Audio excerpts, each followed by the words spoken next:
Hello, fellow YouTubers. I am the Bakureva, and today I'm bringing you a review of the Masters of the Universe Classics Castle Grayskull.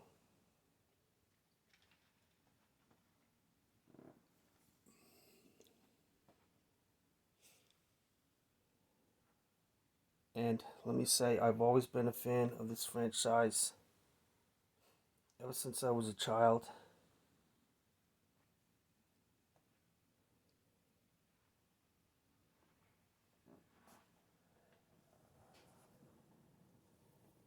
There have been many arguments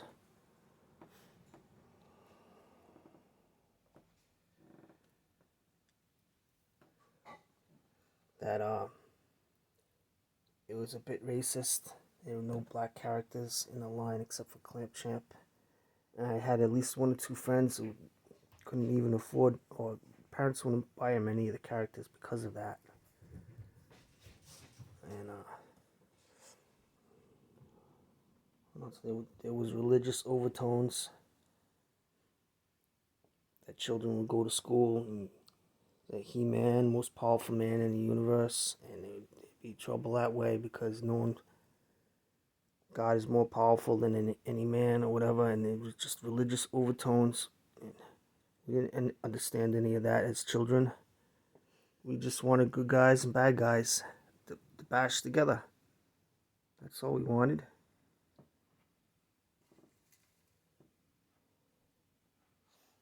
Bear with me here. Let me set up the camera.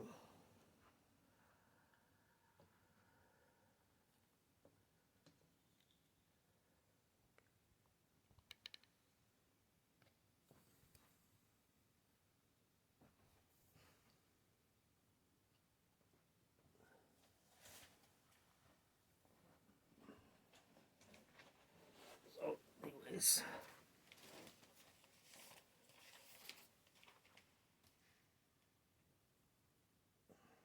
I made some notes here.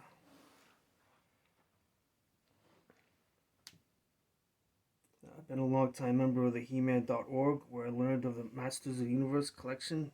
At first, I was not happy.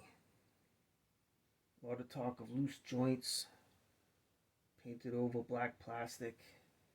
People were not very happy at all, and I did not jump on the bandwagon right away until I got the first Toys R Us 2-packs.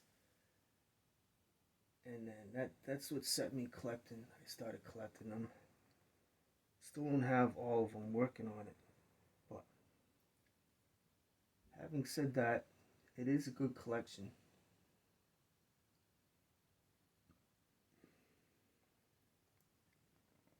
Despite some of the quality control issues.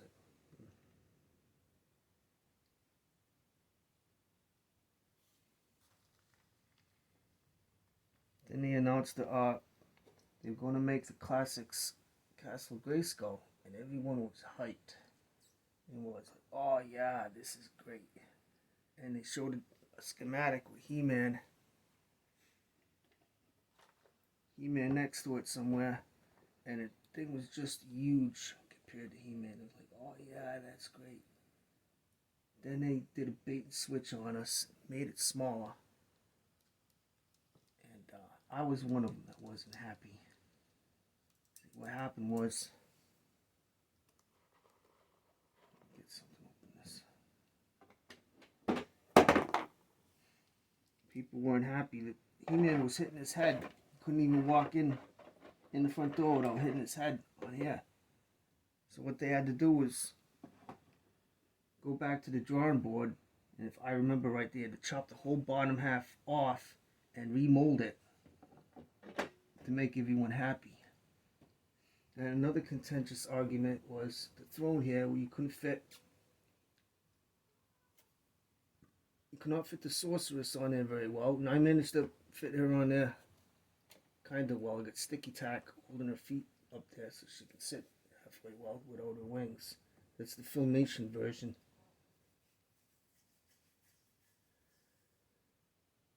The classics version, the way they had her wings, you had to stick them in between a slot in there, and it doesn't work very well. But anyways, I don't want to go over everything, every fine tuning thing about this, because there's plenty of reviews out there already that have covered everything. A lot of fans weren't happy with the little jail cell here. It's alright. Look at my notes here.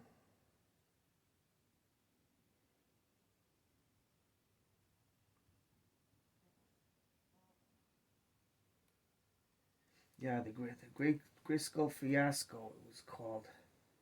Then later on, people bitched about the shelves here are thin. Shit, why they couldn't fill these out and make these more sturdier? I don't know, but to keep a figure on there for very long, if you had it displayed, like say you had a figure displayed here, it would stop bending the shelves down, it would warp them a bit. So I wouldn't recommend that. I've never displayed figures on here. Just mainly had it closed for a while and stored away. There's a few things I wanted to touch up on here.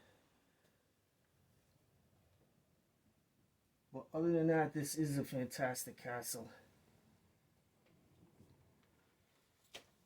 Can't go wrong. There's a hidden door.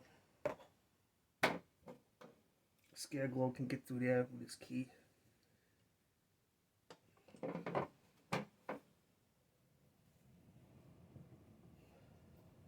see, what else can I say about this one?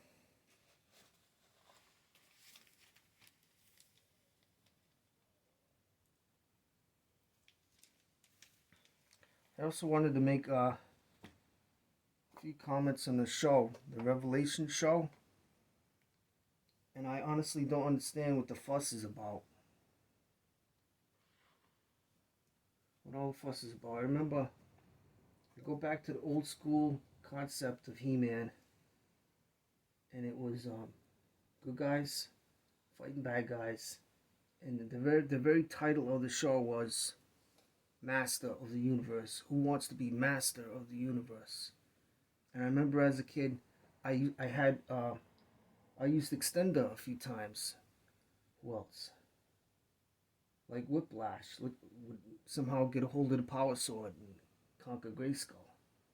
And he became Master of the Universe. And I always thought that was the main play value.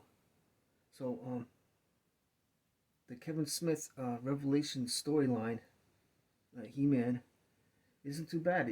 I see it's going back to old school.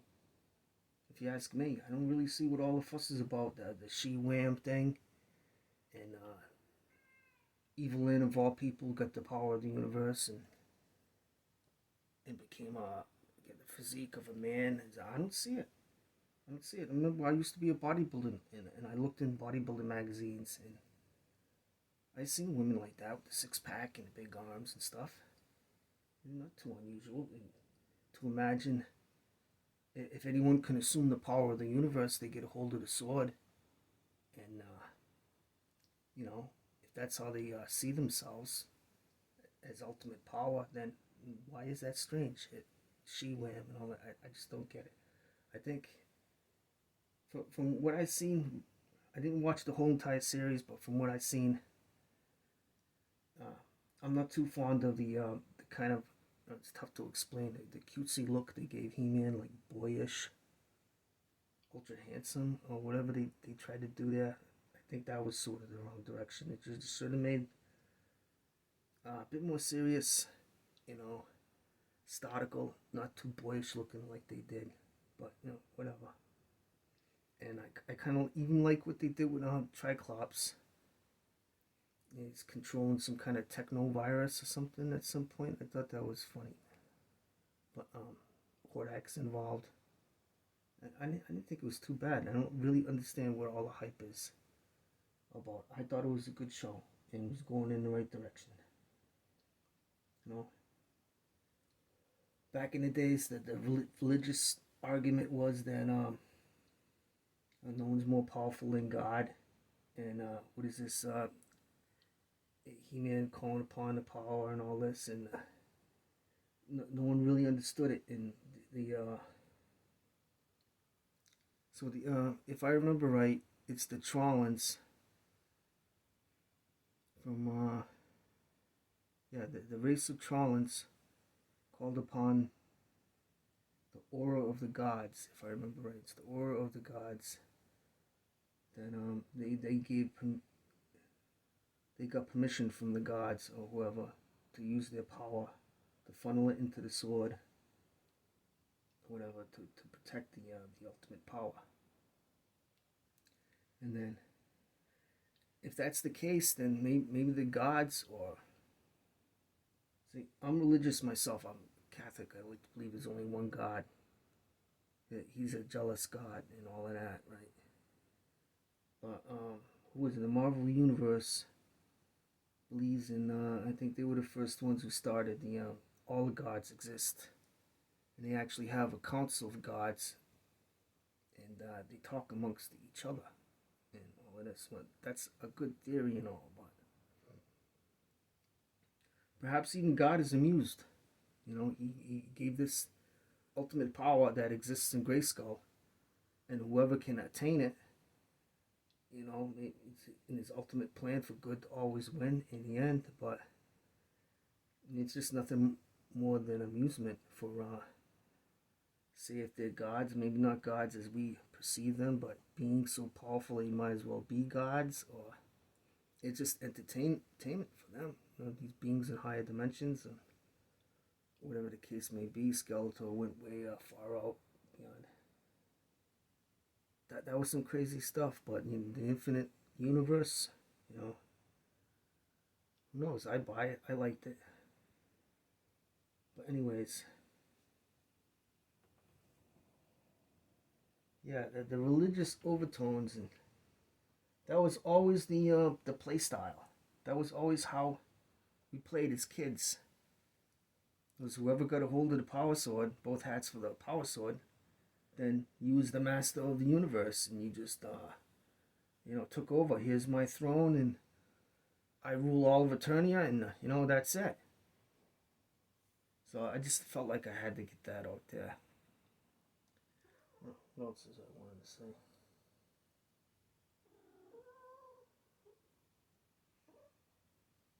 Yeah, Kevin Smith, I don't think he did a bad job. What all fuss is about, I don't understand. I think it's on the right track. Back to old school. I like it. No, I'm forgetting something.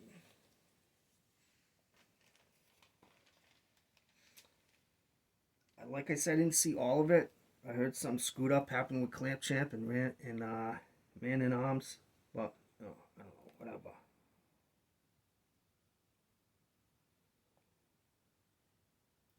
So okay, I'm gonna leave it at that. This has been a review of the Masters of the Universe Classics Castle Grayskull. Hope you enjoyed. Please like, comment, subscribe.